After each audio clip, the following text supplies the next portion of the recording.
Salut les grimpeuses, salut les grimpeurs. On vous fait une petite vidéo pour vous montrer comment on change les sangles de triangulation haute sur le Trimotion Evo.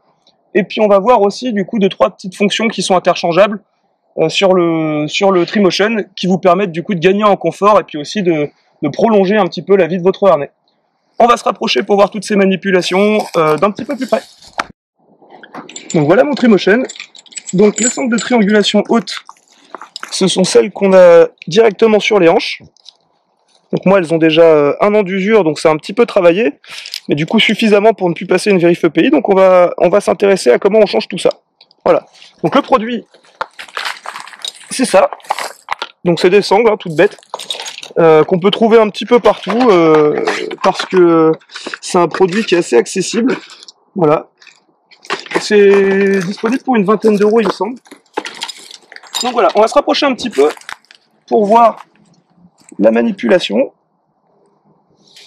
Donc du coup, on prend un couteau standard bien affûté, hop, on prend sa sangle et on va pouvoir commencer à venir inciser du coup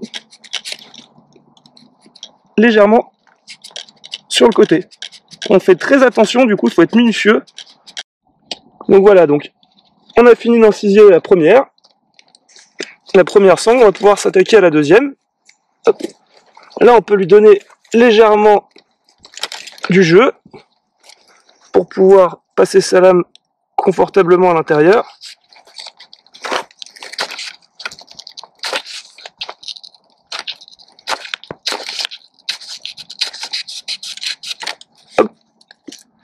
Maintenant on devrait pouvoir libérer l'ensemble. Et nous, ça nous permet de venir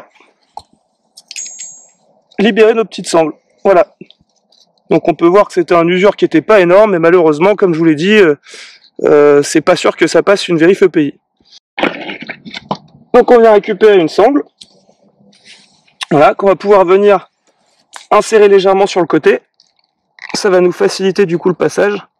Hop, on la récupère. On s'assure du coup que ce soit dans le bon sens. Hop.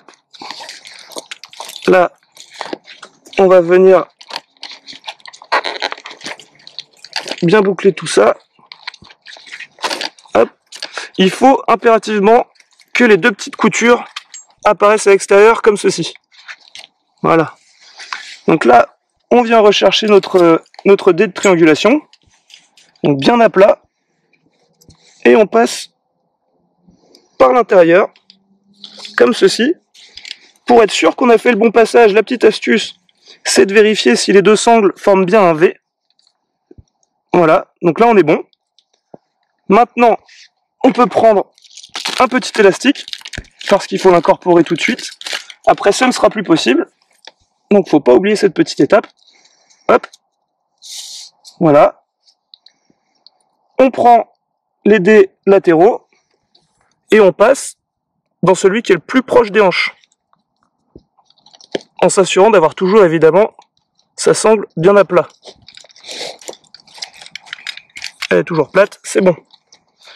Donc, en premier dans celui qui est le plus proche des hanches, et en deuxième, celui qui est le plus sur l'extérieur. Donc si vous connaissez déjà à peu près vos réglages, vous pouvez vous permettre d'ajuster à ce moment-là. Sinon, c'est toujours rattrapable après. Hop. Là, je suis bon. Et donc du coup, dernière étape, on vient chercher le petit rivet.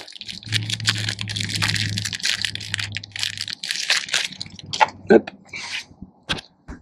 Donc, je vais prendre la tête pleine et la mettre en dessous, ramener par-dessus, comme ceci, et avec notre rivet creux, la tête creuse,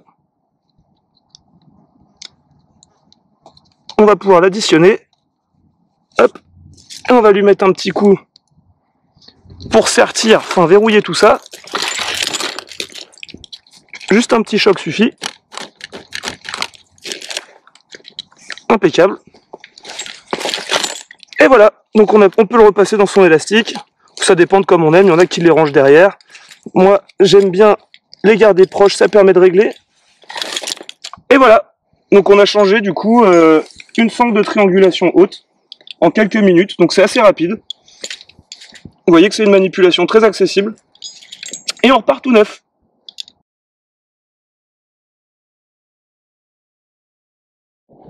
Donc, je vous avais parlé aussi des fonctions interchangeables qu'on a sur le Trimotion Evo. Donc, on va commencer tout d'abord par le back padding, qui est en fait la dorsale. Et on a aussi les leg padding, donc nos cuissardes. Tout ça, ça s'interchange très bien. C'est juste scratché. Et tous ces trucs-là, on peut les enlever. Ce qui nous permet du coup de les passer soit à la machine à laver, soit carrément d'en racheter des neufs.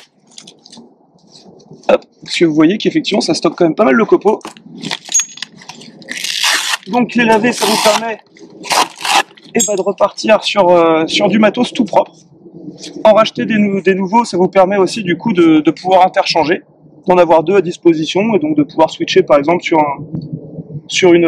un temps propre, une belle grimpe, ou alors une grimpe où on sait qu'on va se faire tremper. Et ça nous permet aussi du coup, là moi j'ai un back padding de Trimotion Evo, mais par exemple on pourrait aussi switcher pour un back padding de Trimotion Light, pour essayer par exemple du coup une configuration un petit peu plus estivale, où il va faire un petit peu plus chaud, on va avoir du travail différent. Donc voilà, ça peut être une configuration aussi qui peut être intéressante. Donc pour fixer votre back padding tout neuf, cela moi je me permets d'interchanger avec un neuf. Il faut qu'on ait le logo Teufelberger bien au centre par rapport à la petite sangle qui est derrière, à laquelle on fixe les bretelles de Trimotion, prévues pour le Trimotion. Donc là on a un back padding tout propre, tout neuf. Ceux-là ils vont pouvoir partir à la machine à laver, back padding comme leg padding. Hop. Donc là on va en prendre aussi du coup deux neufs. Et on va pouvoir, pareil, hop, je suis pas du bon côté, tac, venir bien au centre, sur le scratch, appliquer, hop, nos leg padding, et voilà.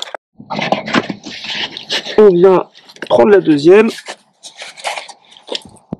regardez bien la forme qu'elle a, histoire d'être sûr de comment appliquer votre leg padding. Tac. On peut même la redécaler un tout petit peu encore. Voilà. Que ça épouse bien la forme des cuissardes. Parfait. Voilà. On repart avec un Trimotion du coup qui est tout neuf, avec un back padding et des leg padding tout propres, ainsi que d'une triangulation haute qui a été changée. Donc là on a un harnais qui passe aisément les vérifs EPI,